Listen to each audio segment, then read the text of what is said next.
Hello নতুন মা বাবারা, স্বাগতম আশান্স মম চ্যানেলে। নতুন মা হলে বাচ্চার পায়খানা নিয়ে অনেক চিন্তা থাকে, কখনো সবুজ কখনো হলুদ। শিশুর পায়খানা কি স্বাভাবিক, কি সমস্যা? আজকের ভিডিওতে আমরা জানবো শিশুদের পায়খানার রং দেখে কিভাবে বুঝবেন সে সুস্থ কিনা। তার আগে চ্যানেলটি সাবস্ক্রাইব করে পাশে থাকা বেল আইকনটি প্রেস করে রাখুন পরবর্তীতে এরকম আরও গুরুত্বপূর্ণ ভিডিও দেখার জন্য।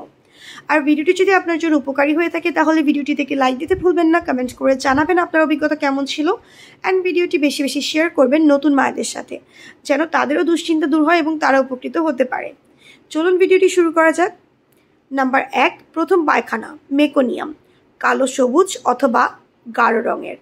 শিশুর প্রথম পায়খানা যেটি মেকোনিয়াম নামে পরিচিত সেটি প্রায় কালো সবুজ অথবা গাঢ় রঙের হয়।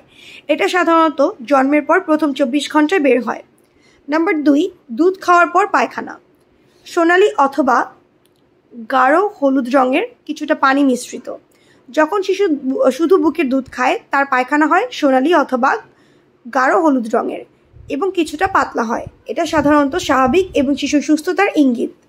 নাম্বার 3, অল্প অল্প সবুজ পায়খানা, গাঢ় সবুজ রঙের, যা বুকের দুধের পাশাপাশি ফর্মুলা খাওয়ার কারণে হতে পারে। যদি শিশুর পায়খানা গাঢ় সবুজ হয় তবে সেটা হতে পারে বুকের দুধের পাশাপাশি ফর্মুলা দুধ খাওয়ার কারণে। এতে চিন্তার কিছু নেই, তবে যদি দীর্ঘদিন থাকে তবে শিশুর ডাক্তারকে দেখানো উচিত। নাম্বার 4, সাদা বা ফ্যাকাশে পায়খানা। পায়খানা সাদা বা ফ্যাকাশে হলে সমস্যা হতে পারে। শিশুর পায়খানা যদি সাদা বা ফ্যাকাশে হয়ে যায় এটি একটি চিন্তার বিষয়। এটি লিভারের সমস্যা বা অন্য কিছু হতে পারে, তাই চিকিৎসকের পরামর্শ নিতে হবে। নাম্বার 5, রক্তাক্ত পায়খানা। যদি শিশুর পায়খানায় রক্ত দেখা যায় দ্রুত চিকিৎসকের কাছে যেতে হবে। যদি শিশুর পায়খানায় রক্ত দেখা যায় তা অত্যন্ত গুরুতর। এটা পেটের সমস্যা বা অন্য কোনো কারণে হতে পারে, তাই দেরি না করে চিকিৎসকের পরামর্শ নিন। শিশুর পায়খানা তার স্বাস্থ্যের একটি গুরুত্বপূর্ণ সূচক। যদি কখনো কোনো অস্বাভাবিকতা দেখতে পান দেরি না করে চিকিৎসকের সাথে যোগাযোগ করুন। এমন আরও টিপস পেতে আশান্স মম চ্যানেলটি সাবস্ক্রাইব করুন। ধন্যবাদ।